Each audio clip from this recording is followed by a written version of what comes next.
नमस्कार दोस्तों, स्वागत है आप सभी का एक बार फिर से हमारे चैनल पौराणिक ज्ञान पर। करवा चौथ पर चांद को जल देने वाले करवा में डाल दें, ये एक चीज है। हर परेशानी तुरंत होगी दूर, सौभाग्य धन धान में होगी वृद्धि, पति की होगी रक्षा। दोस्तों, आज 1 नवंबर बुधवार के दिन बना महासचिव संयोग करवा चौथ पर चंद्रमा को जल देने वाले करवा में डाल दें। यह एक चीज दिन दूनी रात चौगुनी होगी। पति की तरक्की मिट जाएगी, वर्षों पुरानी गरीबी, वैवाहिक जीवन बनेगा सुखमय सफल और पति पत्नी में बढ़ेगा प्रेम। दोस्त, सुहागिन महिलाओं के लिए करवा चौथ का व्रत बहुत ही मायने रखता है। करवा चौथ का व्रत कार्तिक मास के कृष्ण पक्ष चतुर्थी तिथि को रखा जाता है। इस दिन महिलाएं पूरे दिन निर्जला व्रत करती हैं और शाम को पूजन कर चंद्रमा को अर्घ देने के बाद पति के हाथों से पानी पीकर व्रत को खोलती हैं। करवा चौथ पर भगवान शिव, माता पार्वती और भगवान श्री गणेश जी का पूजन किया जाता है। मां पार्वती को ही चौथ माता कहा जाता है और रात्रि में चंद्रदेव का विशेष रूप से पूजन किया जाता है। सुहागिन स्त्रियां अपने अखंड सौभाग्यवती होने की कामना से यह व्रत करती है। यह व्रत पति की लंबी आयु और सुखमय वैवाहिक जीवन के लिए रखा जाता है। कुमारी कन्याएं वन वांछित और सुयोग्य वर की प्राप्ति के लिए इस व्रत को रखती है। दोस्तों, इस बार करवा चौथ का व्रत 1 नवंबर दिन बुधवार को रखा जाएगा। करवा चौथ पर करवा चौथ व्रत का पूजन संध्या काल का समय किया जाता है और इस बार संध्या काल पूजन का शुभ मुहूर्त 1 नवंबर की शाम 5:36 से लेकर रात्रि 6:54 तक। करवा चौथ पर सूर्य उदय होगा सुबह 6:17 पर। सूर्य उदय से पहले पहले सरगी अवश्य खा ले। इस बार करवा चौथ पर सिद्धि योग बन रहा है। अमृत सिद्धि योग और सर्वार्थ सिद्धि योग भी बन रहा है। इसके साथ ही साथ इस दिन सीधा नक्षत्र भी पड़ रहा है। दोस्तों, वैसे तो रोहिणी ने चित्र अगर पड़ता है तो इसमें पूजा करने से बहुत लाभ होता है, क्योंकि रोहिणी नक्षत्र चंद्रदेव को बहुत ही पसंद है। हर सुहागन स्त्रियों के लिए इसे दिन का खास महत्व है। दोस्तों, बताना चाहेंगे कि इस दिन चंद्रदेव की पूजा करने से असीम कृपा प्राप्त होती है। चौथ के व्रत में चंद्रदेव के पूजन का विशेष महत्व है। शास्त्रों के अनुसार करवा चौथ के दिन चंद्रदेव के बिना करवा चौथ और व्रत पूजन नहीं होता। चंद्रदेव के दर्शन और उनके आशीर्वाद के बाद ही यह व्रत पूर्ण रूप से सफल माना जाता है। इसलिए करवा चौथ पर चंद्रोदय के बाद चंद्रमा को अर्घ देने की परंपरा है। इसलिए इस दिन महिलाएं बेसब्र से चंद्र उदय का इंतजार करती है।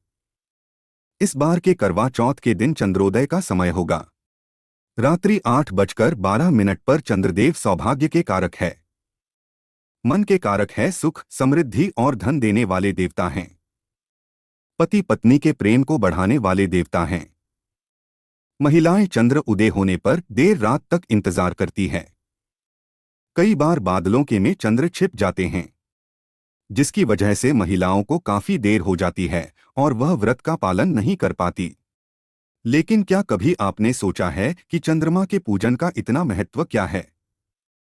क्यों है शास्त्रों में उल्लेख के सौभाग्य पुत्र धनपति की रक्षा एवं संकट टालने के लिए चंद्रमा की पूजा की जाती है?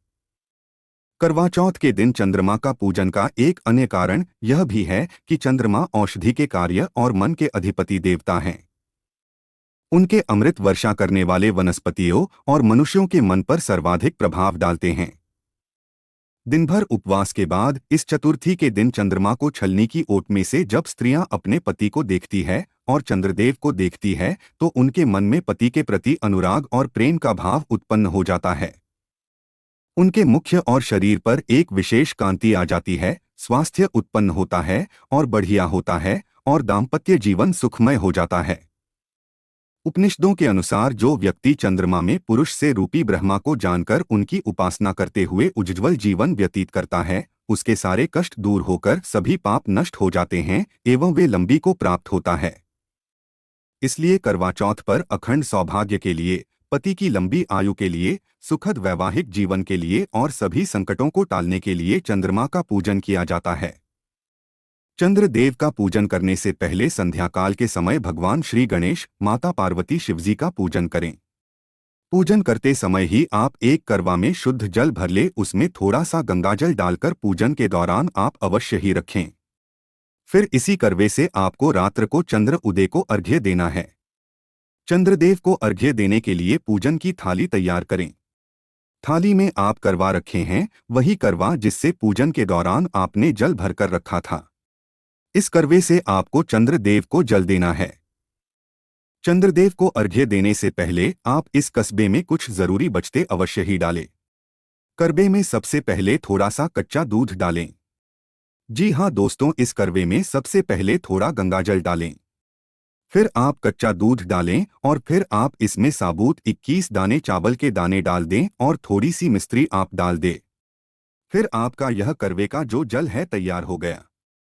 फिर आप चंद्रदेव की तरफ मुख करके यानी कि पूर्व दिशा की ओर मुख करके फिर आप खड़े हो जाइए और फिर आप पहले तो चंद्रदेव का दर्शन करिए। फिर इसके बाद चंद्रदेव को आप ये एक लोटा जल अर्पित कर दीजिएगा। चंद्रदेव को जल अर्पित करते समय ओम चंद्रदेव राय ने इस मंत्र का जाप जरूर करें। दोस्तों, चांद को देखने के बाद फिर इस जल को चंद्रमा को देने के बाद फिर आप सुख समृद्धि की कामना करें। जो भी कष्ट जो भी परेशानी हो वो जरूर बोले। अपने पति की रक्षा और पति के सौभाग्य के लिए आप जरूर यानी कि प्रार्थना करें। 10. तो ऐसा करने से सुख समृद्धि की प्राप्ति होती है। कभी भी मन में कोई भी इच्छा हो वो अधूरी नहीं रहती और पूरी हो जाती है। दोस्तों, करवा चौथ के दिन चंद्रमा को चांद को जल देने वाले करवे में अगर आप चाहते हैं कि चंद्रमा की कृपा हमेशा बरसे और पति की कृपा बरसे और पति की रक्षा हमेशा बनी रहे, तो आप निश्चित तौर पर करवे में थोड़ा सा कच्चा दूध और चावल डालकर ही आप जरूर यानी कि चांद चंद्रमा को आप दें। इससे घर में सुख समृद्धि हमेशा बनी रहती है। कभी भी घर में किसी भी प्रकार की कोई कमी नहीं रहती है। घर में हमेशा दिन दुगनी रात चौगुनी तरक्की होती है। दोस्तों, करवा चौथ के दिन चांद को जल देते समय विशेष रूप से इस बात का ध्यान रखिएगा कि आपको करवे में जल स्वच्छ जल होना चाहिए। इस बात का ध्यान रखिएगा और फिर आप जो जल यानी चांद को दे रही हैं, बिल्कुल मन में अपने पति के प्रति अनुराग और चांद के प्रति आपका प्रेम होना चाहिए। जी हाँ दोस्त हो, चंद्रदेव की कृपा बरसती है। दोस्तों, कहते हैं कि चंद्रमा अपने पत्नियों में रोहिणी जो नक्षत्र सबसे प्रिय है उन्हें बहुत ही मानते थे और इसीलिए इस दिन जो महिलाएं अपने पति के प्रति अनुराग रखती है और चंद्रमा को अर्घ्य देती है, निश्चित ही उसके घर में खुशहाली छाई रहती है। अगर आप इस दिन करवा चौथ के दिन चंद्रमा को जल देते समय आप साबुत चावल और साथ ही मिश्री डालकर अर्घ देते हैं तो घर में सुख समृद्धि आपके घर में सदैव बनी रहती है। घर में कभी भी धन की कमी नहीं होती है। साथ ही बता दें कि कुछ विशेष बातें भी बता दें कि इस दिन अपने पति के हाथों से भोजन जो तिरी की स्त्रियां ग्रहण करती है वह भोजन अमृत तुल्य होता है। तो आप दैनिक के बाद और फिर पति के हाथों से पानी पीने के बाद जरूर उनके हाथों से भोजन जरूर करें। उनके हाथों से भोजन करने से ऐसा करने से आपका जीवन सफल हो जाता है। घर में खुशियां आती है। ऐसा भोजन यानी कि जो उत्तम भोजन हो वो जरूर स्वयं ग्रहण करें। कहते हैं कि स्वयं गंगा माया का प्रसाद बन जाता है। गंगाजल स्वरूप माना जाता है ऐसा भोजन जो अपने पति के हाथों से पत्नी इस दिन करवा चौथ के दिन भोजन कराती है। इसलिए आपको यानी कि गंगा जल से युक्त करवा चौथ के दिन आप गंगाजल से युक्त और चावल मिश्री और साथ ही इस दिन अच्छा दूध डालकर उन्हें अर्घ देने के बाद पति का दर्शन करने के बाद चलने से फिर आप उनके पैर पड़े और फिर आप भोजन जरूर करें। इससे बहुत ही शुभ माना जाता है। तो दोस्तों, हमें उम्मीद है यह जानकारी आपको पसंद आई होगी और अगर पसंद आई है तो आप इस वीडियो को लाइक जरूर करिएगा और दोस्तों को भी शेयर कर दीजिएगा। फिर मिलते हैं एक नए वीडियो के साथ एक ही ताजा एपिसोड के साथ, तो चैनल को भी सब्सक्राइब कर लीजिएगा। धन्यवाद।